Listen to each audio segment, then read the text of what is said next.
You wake up at 3 in the morning, and for a brief moment, you could swear you felt your grandmother's hand on your shoulder. Just like she used to do when you were a child and couldn't sleep, your heart races as you turn around. But there's nothing there except the empty darkness of your bedroom. You lie back down, wondering if grief is playing tricks on your mind, or if somehow, somewhere beyond this world, she's still looking out for you. Maybe it was the way the moonlight fell across your pillow in exactly the same pattern as her gentle touch. Or perhaps it was the faint scent of her lavender perfume that seemed to linger in the air for just a moment before disappearing. Have you ever experienced that inexplicable sense that someone you love who has passed away is somehow still present in your life? That feeling when you're driving alone and suddenly catch their scent in the air? Or when you hear their favorite song on the radio at exactly the moment you need encouragement most? Or maybe it's the way your child suddenly uses a phrase that your deceased mother used to say, words they never could have learned from you, yet they speak them with the exact same inflection and timing that brings tears to your eyes. These moments leave us wondering whether we're losing our minds or glimpsing something profound about the nature of love and death that our rational minds struggle to comprehend. Tonight, I want to share with you something that might change everything you think you know about death, love, and the mysterious connection that exists between this world and the next.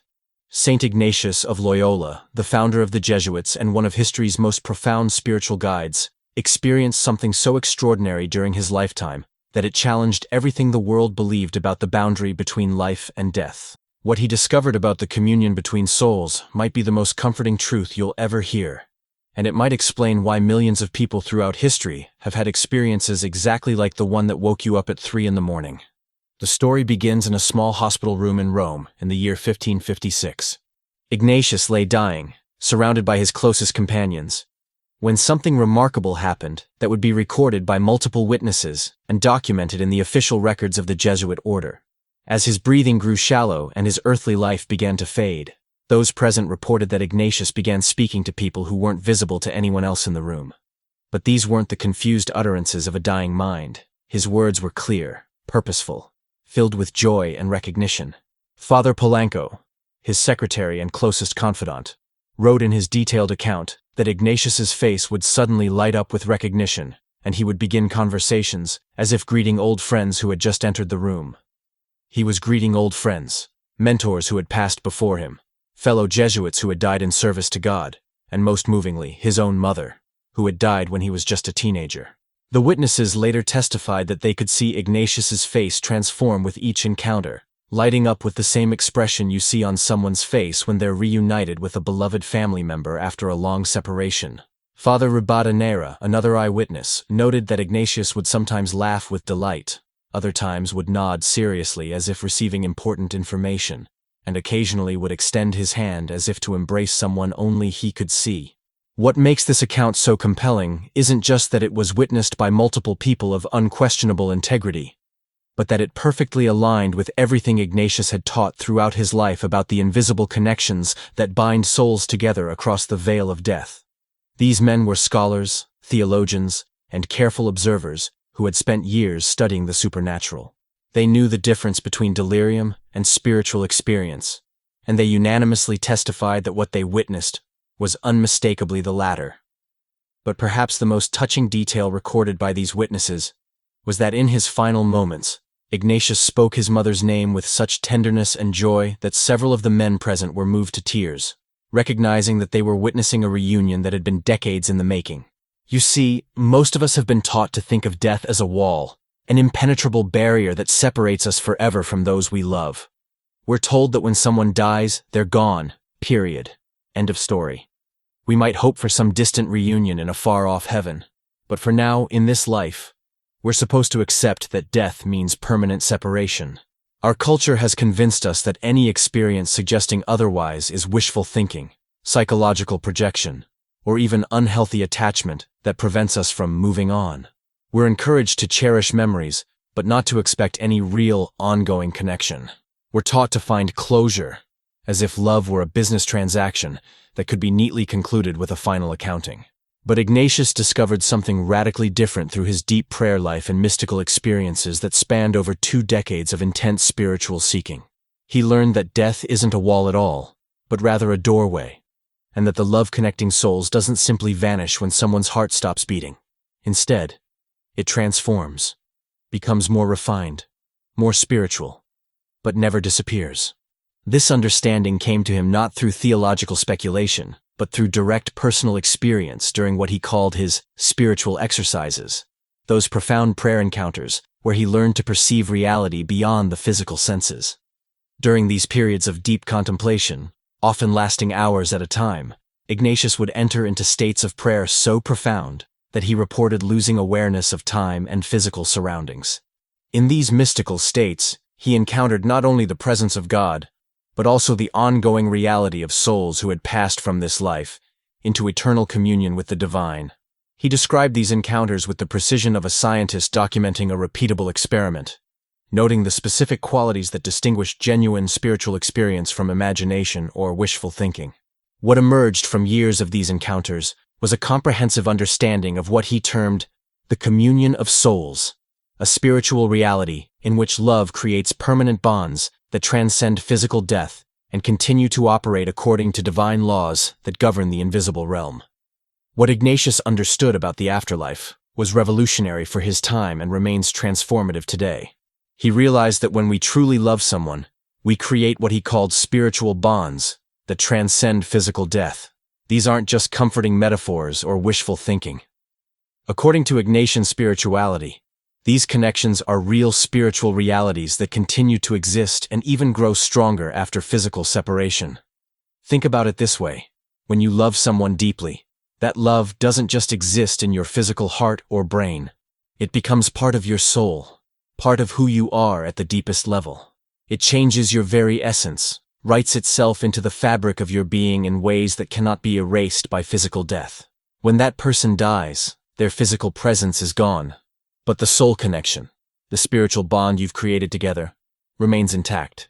In fact, Ignatius taught that it often becomes clearer and more powerful because it's no longer limited by physical constraints or the imperfections that mark all earthly relationships. The arguments, misunderstandings, and petty conflicts that sometimes clouded your connection in this life are burned away, leaving only the pure gold of genuine love.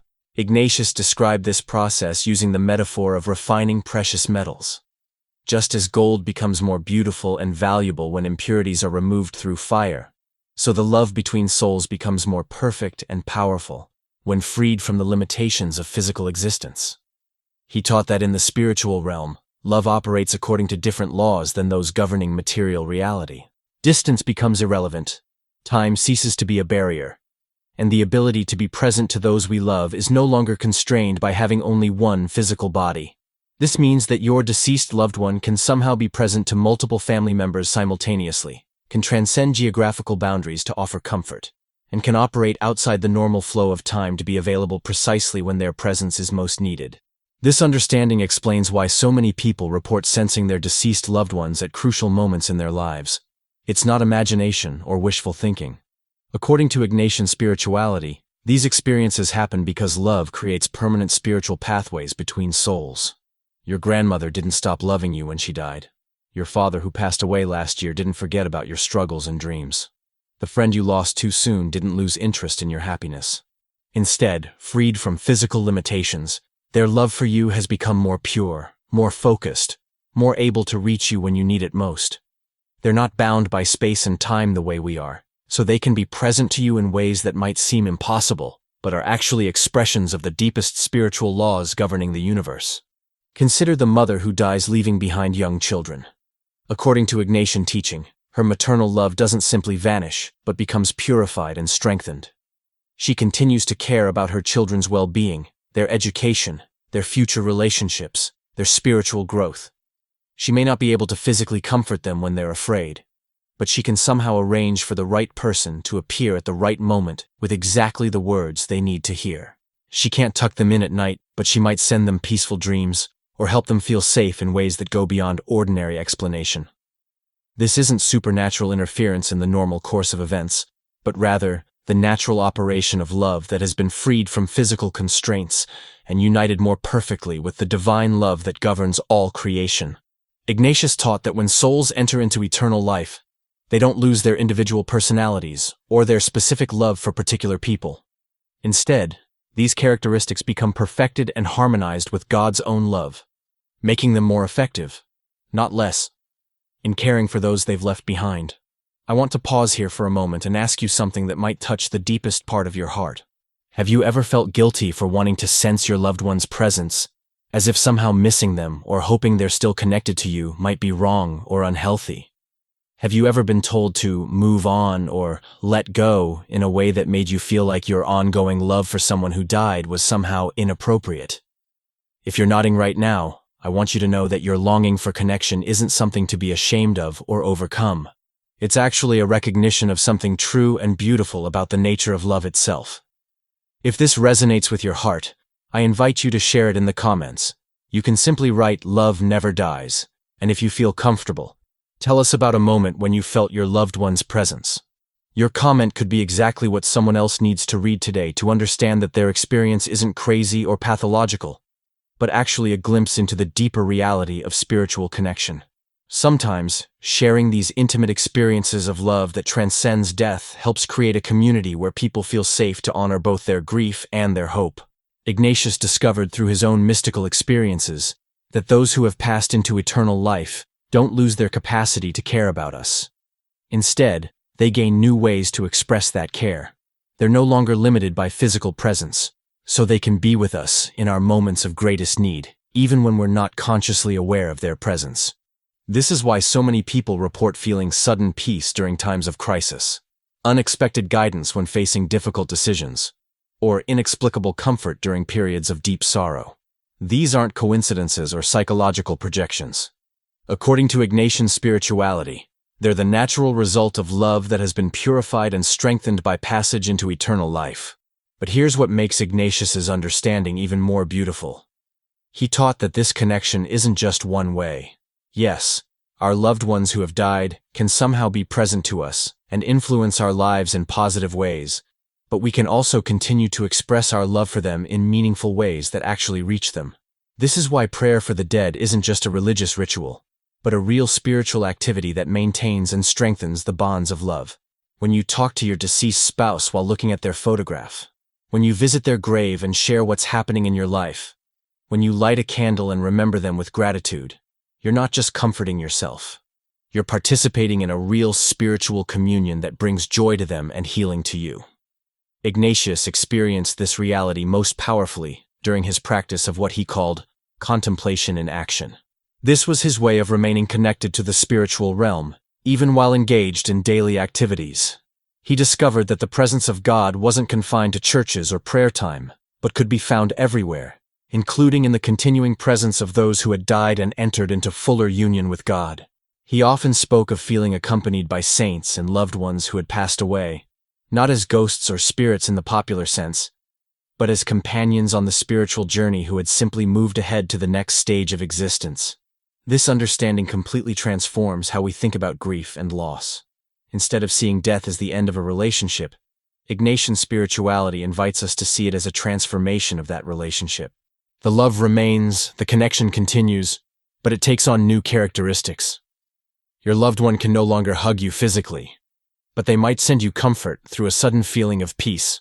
They can't speak to you audibly, but they might communicate through what Ignatius called interior movements of the heart. Those moments when you suddenly know what they would say to you in a particular situation, or when you feel their approval or encouragement in ways that are unmistakable to your heart, even if they can't be proven to your mind.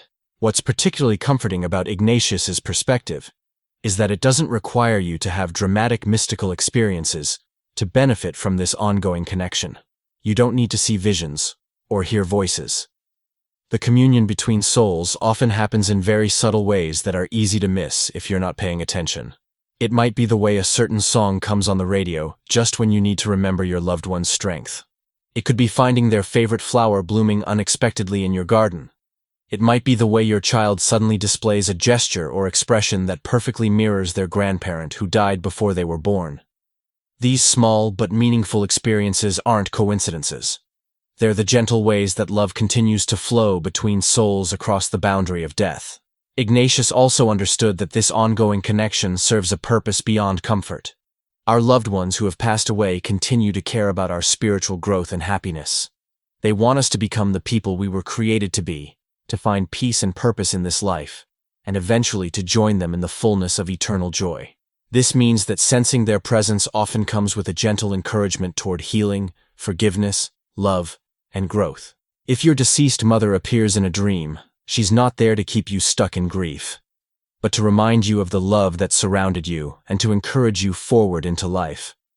If you feel your father's presence during a difficult decision, it's because his love for you continues to desire what's best for you. This perspective also helps us understand why some people seem to have more vivid experiences of their deceased loved ones than others. According to Ignatian spirituality, our ability to sense these spiritual realities depends partly on our openness to them and partly on our spiritual sensitivity. Someone who has cultivated a rich prayer life and learned to pay attention to the subtle movements of the Spirit might be more aware of these connections. But that doesn't mean the connections don't exist for everyone. It just means some people are more consciously attuned to them. The love is always there. The spiritual bond remains intact. The difference is in our ability to perceive and receive these subtle but real spiritual communications. What makes this even more meaningful is Ignatius's teaching that these connections will ultimately be fully revealed and celebrated. He believed deeply in what the Church calls the communion of saints. The idea that all souls united with God exist in a state of perfect love and connection. This means that the partial, glimpse-like experiences we have of our loved ones' continued presence are just previews of a fuller reunion that awaits us. Death doesn't end relationships. It transforms them, and eventually, it will perfect them. For those struggling with doubt about whether their experiences are real, Ignatius offered practical guidance for discernment that remains invaluable today. He taught that genuine spiritual experiences, including encounters with deceased loved ones, have certain characteristics that distinguish them from imagination, wishful thinking, or psychological projection. They bring peace rather than fear. They encourage love and growth rather than stagnation. They draw us closer to God rather than away from God, and they bear good fruit in our lives over time. If sensing your loved one's presence helps you become more patient, more grateful, more loving, or more at peace, then regardless of how it happens, it's having the effect that genuine spiritual connection should have. Ignatius also noted that authentic spiritual experiences often come when we least expect them, and in ways we wouldn't have chosen or imagined. They surprise us with their timing, their method, or their content, suggesting that they originate from a source outside our own conscious desires or expectations. A woman grieving her husband's death might suddenly catch his cologne in an elevator full of strangers, at a moment when she wasn't thinking about him at all. A man struggling with a difficult career decision might hear his deceased father's advice in the words of a complete stranger who has no way of knowing about his dilemma. These unexpected, unpredictable qualities often serve as evidence that something beyond ordinary psychological processes is occurring. But Ignatius was equally careful to warn against automatically assuming that every unusual experience has a spiritual origin. He developed detailed criteria for distinguishing between authentic spiritual movements and false ones, teaching that discernment requires patience, prayer, and often the guidance of wise spiritual counselors who can help us interpret our experiences objectively. The goal isn't to become superstitious or to see spiritual significance in every coincidence, but rather to become sensitive to the genuine ways that divine love operates in our lives, including through the continuing care of those who have preceded us into eternal life. This doesn't mean that every strange experience or emotional reaction is necessarily a spiritual communication. Ignatius was very clear about the importance of careful discernment and not assuming that every thought or feeling comes from a spiritual source. But it does mean that we don't need to automatically dismiss or pathologize experiences that bring comfort, peace, and positive growth in our lives. The God who created love strong enough to bind souls together in this life is certainly capable of maintaining those bonds beyond physical death. The practical implications of this understanding are profound. It means you can continue to have a relationship with your loved ones who have died, though it will be different from the relationship you had when they were alive. You can still talk to them, share your life with them, ask for their intercession and guidance, and express your love for them. You can include them in family gatherings in small but meaningful ways, keeping their memory alive not just as a relic of the past, but as a continuing presence in your family's life. You can make decisions partly based on what you believe they would want for you, knowing that their love for you continues to desire your happiness and growth. This understanding also transforms how we prepare for our own deaths and how we think about what happens to our love for others when we die. If Ignatius is right, then the love we've cultivated in this life doesn't disappear when we die.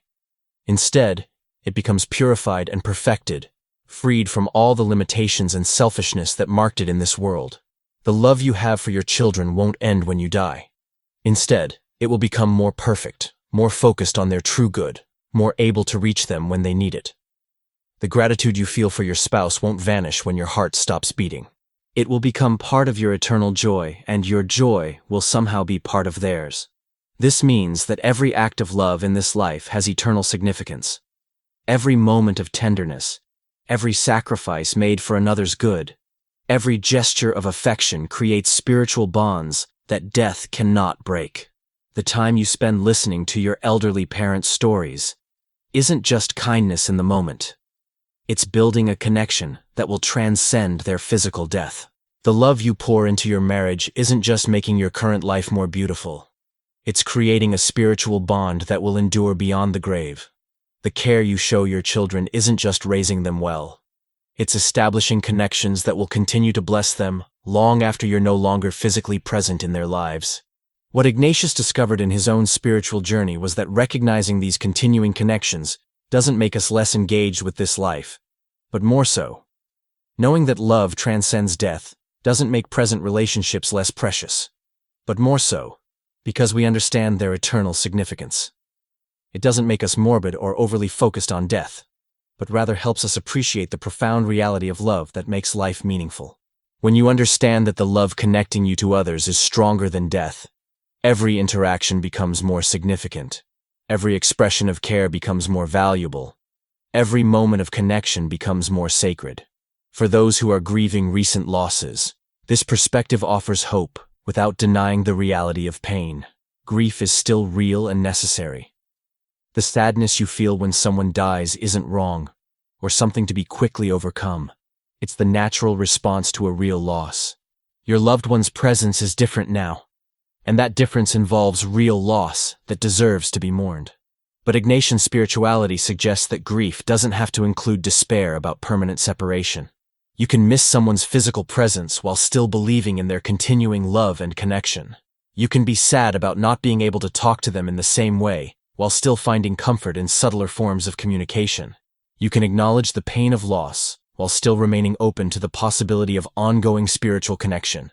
This balance between grief and hope is something Ignatius understood from his own experience of losing people he loved. He didn't minimize the pain of separation, but he also didn't let that pain convince him that death was the final word about love. Instead, he learned to hold both realities: the genuine sadness of missing someone's physical presence and the genuine joy of believing in love's permanence. This isn't about denying difficult emotions or pretending that death doesn't hurt. It's about placing that hurt within a larger story of love that's stronger than death. As we near the end of our time together, I want to offer you an invitation that Ignatius himself would recognize and endorse. Tonight, when you're alone with your thoughts, consider spending a few moments in what he would call loving attention to someone you love who has died. Don't feel pressure to have any particular experience or to sense their presence in any dramatic way. Simply open your heart to the love you shared with them, and to the possibility that their love for you continues in ways you might not fully understand, but can still receive and benefit from. Talk to them, if that feels natural. Share what's happening in your life. Express your gratitude for the ways they influenced you. Ask for their help with current challenges if that brings you comfort. Tell them about the people they've never met who have become important to you. Share your dreams, your fears, your moments of joy, and your struggles with forgiveness or hope. Allow yourself to sit quietly in the awareness that love this deep doesn't simply vanish when someone's heart stops beating. Notice if any sense of peace, comfort, or guidance arises during this time. But don't worry if nothing dramatic happens. According to Ignatian spirituality, the communion between souls often operates in very subtle ways that are more easily missed than noticed, more likely to be felt in the heart than perceived by the mind. The benefit comes not necessarily from having an experience you can describe to others, but from opening yourself to the continuing flow of love that transcends the boundaries of life and death. This practice of loving attention can become a regular part of your spiritual life, a way of maintaining connection with those who have shaped you, and who continue to care about your well-being from their place in eternal life. Some people find it helpful to do this while looking at photographs. Others prefer to visit places that held special meaning in their relationship. And still others simply close their eyes and allow their hearts to reach across the veil of death with gratitude and love. The specific method matters less than the intention to remain open to love's continuing presence and power. If these reflections on the continuing bonds between souls have stirred something in your heart, I invite you to be part of this community, where we explore together the deeper mysteries of faith and love. By subscribing to this channel, you'll join others who are seeking to understand the spiritual realities that give meaning to our lives and hope to our losses. Each week, we delve into the wisdom of the saints to discover truths that can transform how we live, how we love, and how we face the mystery of death. You're not alone in wondering about these profound questions. Many souls are searching for the same deeper understanding of love's permanence and God's presence in both life and death. Thank you for opening your heart to these possibilities tonight. Your willingness to consider love's triumph over death is itself a sign of the eternal spark that burns within you. The truth that Ignatius of Loyola discovered through mystical experience and careful spiritual discernment is this: death is not a period at the end of love's sentence, but a comma in love's continuing story. The bonds forged between souls in this life are tested by death, but not broken by it. Your grandmother's love didn't end when her breathing stopped. Your father's care for you didn't vanish when his voice grew silent. Your friend's joy and your happiness didn't disappear when their laughter could no longer be heard. Instead, all of these loves were gathered up into something larger, purer, and more lasting than anything this world can contain. They were transformed by passage through death into perfect expressions of the divine love that is the source and destiny of all human affection. This means that every tear you've shed in grief has been witnessed by love that understands and shares your sorrow.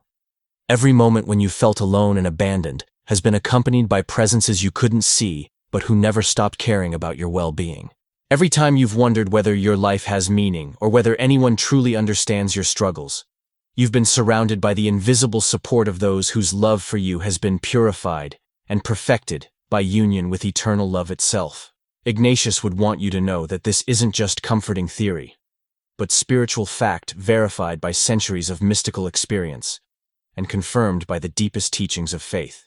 The saints and mystics throughout history have testified to these same realities, and modern near-death experiences continue to provide evidence that consciousness and love survive bodily death. You are not alone in your journey through this life, and you will not be alone when it comes time for you to make the transition from this world to the next. The love that has blessed your life continues to surround you, guide you, and await your own eventual homecoming to the place where all separations end and all love finds perfect fulfillment. Tonight, as you rest in the awareness of love that transcends death, know that you are never as alone as you sometimes feel, and that the deepest connections of your heart are stronger than the grave. The communion of saints is not just a religious doctrine, but a living reality in which you already participate and which will one day welcome you home to perfect love.